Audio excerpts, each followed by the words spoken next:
मित्रांनो नमस्कार, स्वागत आहे सर्वांचं आपल्या व्हिडिओमध्ये, आपल्या चॅनलवरती फॅन्टॅसी क्रिकेट मराठीमध्ये. तो IPL ची पुढची मॅच जी होणार आहे ही होणार आहे दोन संघांमध्ये, लखनौ सुपर जायंट्स आणि मुंबई इंडियन्स यांच्यामध्ये. तर आता आपण या व्हिडिओमध्ये दोन्ही संघांचे प्लेयर वाईज सर्व कंपॅरिझन, स्टेट्स, मॅचअप्स आणि फॅन्टॅसी 11ची टीम बघून घेऊया. पिच रिपोर्ट सुद्धा बघून घ्या, उद्याच्या मॅचमध्ये काय होऊ शकतं, कोण परफॉर्म करू शकतं हे आता तुम्ही यावरनं अंदाज लावू शकता. सो व्हिडिओला आपण सुरुवात करूया. ही मॅच लखनौ आणि मुंबई ह्या दोन्ही संघांमधली दुसरी मॅच आहे. पहिली मॅच जी ह्या दोन्ही संघांमध्ये झालेली त्यामध्ये लखनौने बाजी मारलेली होती, लखनौ जिंकलेली होती. उद्याची मॅच ही वानखेडे स्टेडियम जे मुंबई इंडियन्सचं होम ग्राउंड आहे त्यावरती होणार आहे. पण ही मॅच जी आहे ही दुपारची मॅच असणार आहे, हा आफ्टरनून गेम असणार आहे. सो वानखेडेवरती जेव्हा जेव्हा मॅच होते त्यावेळेला बऱ्याचशा टीम्स चेज करणं पसंत करतात. चेज का करतात? कारण की रात्रीच्या वेळेला ड्यू येतो. सो त्या ड्यू फॅक्टरमुळे चेजिंग करणं इझी जातं, ड्यू फॅक्टरमुळे चेजिंग करणं सोपं होतं. पण उद्याचा गेम हा आफ्टरनून गेम असल्यामुळे ड्यू जो आहे तो प्लेमध्ये येणार नाही. सो त्यामुळे उद्याची मॅच तुम्हाला एक चांगली रंगतदार होताना दिसू शकते. वन साईड मॅच होण्याची शक्यता कमी दिसू शकते जर बॅटिंग पहिली करणाऱ्या टीमने मोठं टार्गेट दिलं तर. सो ही पीच जी आहे ते टिपिकली हाय स्कोरिंग पीच आहे आणि बॅटिंगला एकदम फेवर करणारं पीच आहे. पण जे क्वालिटी स्पिनर्स आहेत त्या क्वालिटी स्पिनर्सना उद्याच्या मॅचमध्ये कदाचित विकेट्स भेटू शकतात. हेड टू हेडमध्ये बघूया. हेड टू हेडमध्ये लखनौ खूप जास्त पुढे आहे. 7 पैकी 6 मॅचेस लखनौ जिंकल्यात, मुंबई फक्त 1 मॅच जिंकले. पण उद्याच्या मॅचमध्ये मुंबई इंडियन्स जिंकण्याची शक्यता फार जास्त आहे, कारण की गेले 4 मॅचेस जिंकत आलेले आहेत. टीमचा ॲटमॉस्फिअर सुद्धा चांगला आहे आणि टीम खूप चांगला परफॉर्मन्स सुद्धा करते. ग्राउंडवरती बघूया. टोटल 122 मॅचेस खेळल्या गेल्यात ह्या ग्राउंडवरती. 170हून अधिक स्कोर ह्याचा ॲव्हरेज स्कोर आहे. बॅटिंग पहिली करणारी टीम जिंकली आहे 55 वेळा, बॅटिंग सेकंड करणारी टीम जिंकली आहे 67 वेळा. पण मी जे तुम्हाला बोललो की उद्याचा गेम हा आफ्टरनून गेम आहे, सो चेजिंग करणं एवढं मॅटर नाही करणार ड्यू फॅक्टरमुळे. सो हे आकडे तुम्हाला जेवढे जास्त इफेक्टिव्ह नाही ठरत आहेत. स्कोरिंग पॅटर्न 150हून कमी स्कोर 28 वेळा झाला आहे. 150 ते 169 28 वेळा झाला आहे. 170 ते 189 36 वेळा झाला आणि 190हून अधिक स्कोर 30 वेळा झाला आहे. बॉलर्सचा कशा प्रकारे स्टेट्स आहेत वानखेडे स्टेडियमवरती ते बघूया. टोटल ह्याच्यामध्ये टोटल 122 मॅचेस ज्या खेळल्या गेल्यात त्यात पेसर्सना विकेट भेटले 747 आणि स्पिनर्सला विकेट भेटलेले आहेत 319. त्यानंतर आता आपण दोन्ही टीम बघून घेऊया. मुंबई इंडियन्सचे कर्णधार असतील हार्दिक पांड्या, रोहित शर्मा आणि रॅन रिकल्टन ओपनिंग करतील. त्यानंतर विल जॅक्सची बॅटिंग ऑर्डर अजूनही कन्फर्म नाही आहे आणि जे पण फॅन्टॅसी घेतात त्यांच्यासाठी ही चांगली गोष्ट नाही की विल जॅक्सची बॅटिंग ऑर्डर कन्फर्म नसणं. कारण की जर तुम्ही विल जॅक्सला टीममध्ये घेतलं आणि विल जॅक्स जर लेट येणार असतील तर तुम्हाला तेवढे पॉईंट्स भेटत नाहीत. आणि विल जॅक्सला टीममध्ये नाही घेतलं आणि विल जॅक्स जर 1 डाऊन आले तर मग तुमच्या टीममध्ये प्रॉब्लेम होतो. बट विल जॅक्सची बॅटिंग ऑर्डर कन्फर्म नाही आहे, हे सत्य आहे. त्यानंतर Suryakumar Yadav, Tilak Varma, Naman Dhir, Mitchell Santner, Deepak Chahar, Trent Boult आणि जसप्रीत बुमराह. मुंबईची इंडियन्सची टीम टोटली सेट आहे. फक्त इम्पॅक्ट प्लेअर कोणी येऊ शकतं, जसं की करण शर्मा किंवा अश्वानी कुमार किंवा मग विघ्नेश पुथुर सुद्धा येऊ शकतात. त्यानंतर लखनौ सुपर जायंट्स, लखनौमध्ये रिषभ पंत कर्णधार, Adam Markram, Mitchell Marsh, Nicholas Pooran, Ayush Badoni, David Miller, Abdul Samad, Shardul Thakur, Akashdeep, Avesh Khan आणि दिग्वेश राठी. त्यानंतर रवी बिष्णोई हे इम्पॅक्ट प्लेअर असतील, कदाचित प्रिन्स यादव घेऊ शकतात आकाशदीपच्या जागी.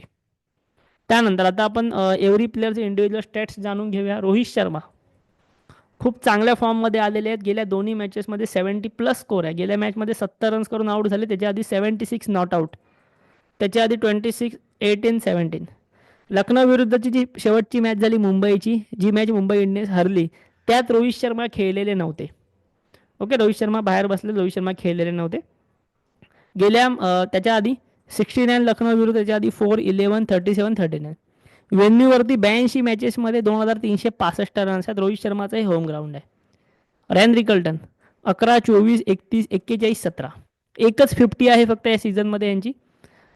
लखनौच्या अगेन्स्ट 10 रन, वेन्यूमध्ये 4 इनिंग्स 134 रन. उद्या एक चांगल्या इनिंगची अपेक्षा आहे रॅन रिकल्टनकडून, जी की त्यांच्याकडून येऊ शकते. सूर्यकुमार यादव रिसेंटमध्ये खूप चांगला फॉर्म, 40 68 26 40 28. लखनौच्या अगेन्स्ट 67 0 10 33 7, वेन्यूवरती 36 इनिंग 1232 रन, यांचा पण हे होम ग्राउंड आहे.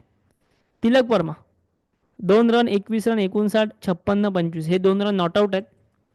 त्याच्यानंतर लखनौच्या अगेन्स्ट 25-7, 26, 38, 28, 26. वेन्यूवरती 16 innings 388 runs.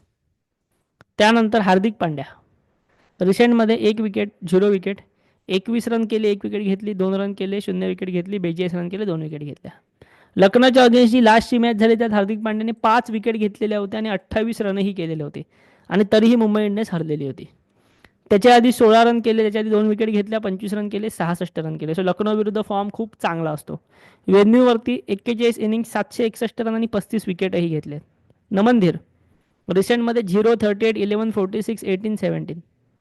लखनौच्या अगेन्स्ट 46 आणि 62 रनची पारी खेळलेली होती गेल्या मॅचमध्ये ताबडतोड, कारण की रोहित शर्मा नसल्यामुळे हे वन डाऊन आलेले होते. वेन्यूमध्ये 6 इनिंग्स 84 रन्स. त्यानंतर विल जॅक्स रिसेंटमध्ये 22, 0 wicket, 36 run, 2 wicket, 1 run, 22 run. Lucknow विरुद्ध 5 रन, वेन्यूवरती 4 इनिंग्स 82 रन, 3 विकेट घेतले. मिचेल सँटनर रिसेंटमध्ये 0-1, 0-2, 0. लखनौ विरुद्ध 0-1, वेन्यूवरती 8 इनिंग्स 5 विकेट घेतलेले आहेत त्यांना. दीपक चहर गेल्या मॅचमध्ये 2 विकेट घेतलेले होते, त्याच्या आधी 1-0-1-0. लखनौच्या अगेन्स्ट 0-1, 0-0-0, वेन्यूवरती 14 इनिंग 14 विकेट.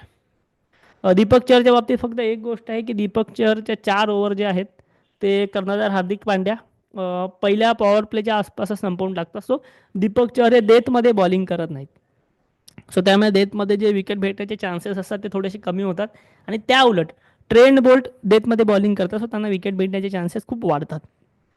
जसं की गेल्या मॅचमध्ये त्यांना 4 विकेट भेटलेल्या होत्या, त्याच्या आधी 0-1, 0-2. LSGच्या अगेन्स्ट 1-1, 2-1, 2. वेन्यूवरती 15 इनिंग्समध्ये 16 विकेट्स. जर उद्या मुंबई इंडियन्स पहिली बॉलिंग करत असेल, तर ट्रेंट बोल्ट तुमच्यासाठी इम्पॉर्टंट ठरतील, कारण की डेथ ओव्हरमध्ये परत चांगल्या विकेट्स भेटू शकतात. करण शर्मा जर उद्या खेळले तर एकच मॅचमध्ये 3 विकेट भेटल्या दिल्ली विरुद्धच्या आधी, 2 विकेट, 1 विकेट लखनौ विरुद्ध. वेन्यूवरती 8 इनिंग्स 45 रन केले, 9 विकेट घेतल्या. जसप्रीत बुमराह प्रत्येक मॅचमध्ये विकेट आहे, फक्त पहिली मॅच जी खेळली त्यात विकेट नव्हती. लखनौ विरुद्ध 0-1-0, वेन्यूवरती 44 इनिंग्स 52 विकेट्स आहेत त्यांच्या नावावरती. त्यानंतर लखनौच्या टीमकडे जाऊया. लखनौच्या टीममध्ये सगळ्यात चांगल्या फॉर्ममध्ये सध्या आहेत एडन मार्क्रम. गेल्या 5 पैकी ऑलमोस्ट 4 मॅचमध्ये हाफ सेंचुरीज आहेत. 52 रन केले, 2 विकेट घेतल्या, 66 रन केले, 1 विकेट घेतली, 6 रन केले, 58 रन केले, 47 रन केले. मुंबईच्या अगेन्स्ट 53 रन केले, 42 केले, 13, 22, 2. वेन्यूवरती 5 इनिंग्स 113 रन्स. आता मुंबईच्या टीममध्ये 2 लेफ्टीज आहेत, एक म्हणजे रॅन रिकल्टन आणि Tilak Varma. So ran Rickelton lefty असल्यामुळे कदाचित उद्या एडम मार्क्रम पॉवर प्लेमध्ये एखादी ओव्हर करताना तुम्हाला दिसू शकतात, कारण मुंबईमध्ये जास्त लेफ्टी नाही आहे, सो ओव्हर त्यांना जास्त नाही भेटणार. एकाच दुसरी ओव्हर उद्या भेटू शकते किंवा कदाचित ती नाही भेटणार. त्यानंतर मिचेल मार्श रिसेंटमध्ये 45, 4, 30, 81, 60. मुंबई विरुद्ध 60-0, 2 विकेट, 38 रन, 1 विकेट. वेन्यूमध्ये 5 इनिंग्स 102 रन आणि बॉलिंग ते हे IPL मध्ये नाही करत आहेत. निकोलस पुरम रिसेंटमध्ये 9-11, 9, 61, 87. मुंबईच्या विरुद्ध 12, 75, 14, 08. वेन्यूवरती 8 इनिंग्स 149 रन. रिषभ पंत रिसेंटमध्ये 0-3, 63, 21, 2. मुंबई विरुद्ध 2, 29, 1, 39, 1. वेन्यूवरती 12 इनिंग्स 370 रन आहेत फक्त. आयुष बदोनी खूप डिसेंट फॉर्ममध्ये आहेत, चांगल्या फॉर्ममध्ये आहेत. 36, 50, 22, 28, 30. मुंबई विरुद्ध 30, 22, 6, 1, 14. वेन्यूमध्ये 4 innings 95 run. David Miller form अजिबात चांगला नाही आहे. MIच्या अगेन्स्ट 27, 12, 41, 46, 19. वेन्यूमध्ये 15 innings 371 runs. Abdul Samad form खूप जास्त चांगला नाही आहे. मुंबईच्या अगेन्स्ट पण फार काही नाही केलेलं आहे, सिंगल डिजिट स्कोर आहे. वेन्यूमध्ये पण 1 इनिंग 3 रन आहेत.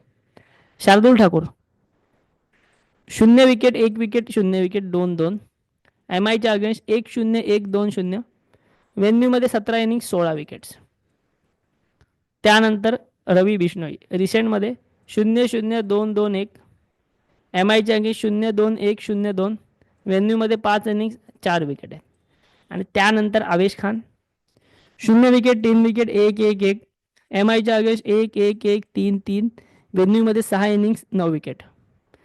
दिग्वेश सिंग राठे 0-0, 1-1-1. MIच्या अगेन्स्ट 1 विकेट आणि वेन्यूवरती अजूनही खेळले नाही आहेत.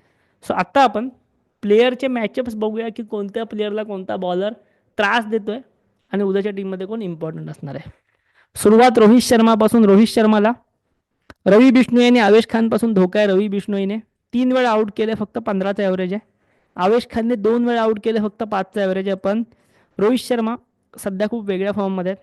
तर रोहित शर्मा उद्याचे कोणत्याही मॅचमध्ये रोहित शर्मा जर पहिलं 6 ओव्हर खेळत असतील, रोहित शर्माने कोणत्याही मॅचमध्ये पहिल्या 6 ओव्हर खेळल्या T20च्या मॅचमध्ये, तर पुढे त्यांना आउट करणं खूप जास्त कठीण आहे. त्यानंतर सूर्यकुमार यादव. रवी बिष्णोई परत एकदा 3 वेळा आउट केलेला आहे. शार्दुल ठाकूरने 2दा आउट केले, 16चा ॲव्हरेज आहे. आवेश खानने 2दा आउट केले, 9चा ॲव्हरेज आहे. हार्दिक पांड्या, आवेश खानने 3 वेळा आउट केलेले, फक्त 10चा ॲव्हरेज आहे. म्हणजे उद्याच्या तुमच्या मॅचसाठी आवेश खान खूप इम्पॉर्टंट पीक आहे लखनौकडून. रिषभ पंत, जसप्रीत बुमराहने रिषभ पंतला 7 वेळा आउट केलेले, फक्त 7चा ॲव्हरेज आहे. मिचेल सँटनरने 2दा आउट केले, फक्त 7चा ॲव्हरेज आहे. आणि दीपक चरनेही 1दा आउट केले. हार्दिक पांड्यानेही 1दा आउट केलेले आहे. निकोलस पुरान, दीपक चहरने 2दा आउट केले, 17चा ॲव्हरेज आहे. जसप्रीत बुमराहने 2दा आउट केले, 6चा ॲव्हरेज आहे. सो उद्या जेव्हा निकोलस पुरान खेळायला येतील आणि रिषभ पंत येतील, तेव्हा जसप्रीत बुमराह नक्कीच तुम्हाला बॉलिंग करताना दिसतील. सो आता आपण फॅन्टसी 11ची टीम बघून घेऊया. लक्षात घ्या, ही माझी फायनल टीम नाही आहे. फायनल टीम तुम्हाला टॉस नंतर टेलिग्रामवरती भेटेल. सध्या मी टीममध्ये घेतलेलं आहे Rishabh Pant, Ryan Rickelton, Nicholas Pooran, Mitchell Marsh, Rohit Sharma, Suryakumar Yadav, Hardik Pandya, Markram, Boult, Bumrah आणि आवेश खान. तर या ठिकाणी मी चेंज काय करू शकतो, या ठिकाणी मी रिषभ पंतला काढून रवी बिष्णोईला खेळवू शकतो. पण ते चेंजेस मी उद्याच्या मॅचमध्ये टॉस नंतर नक्की करेन. सो त्यासाठी एक काम करायचं आहे, आपल्या व्हिडिओच्या डिस्क्रिप्शनमध्ये टेलिग्रामची लिंक आहे, तिकडून टेलिग्राम ग्रुपला जॉईन करा. व्हिडिओ जर तुम्हाला आवडला असेल तर नक्की लाईक करा आणि आपल्या चॅनलला सबस्क्राईब देखील नक्की करा. अशा प्रकारची व्हिडिओ बनवायला खूप मेहनत लागते. सो व्हिडिओला नक्की लाईक करा, चॅनलला सबस्क्राईब करा. थँक्यू.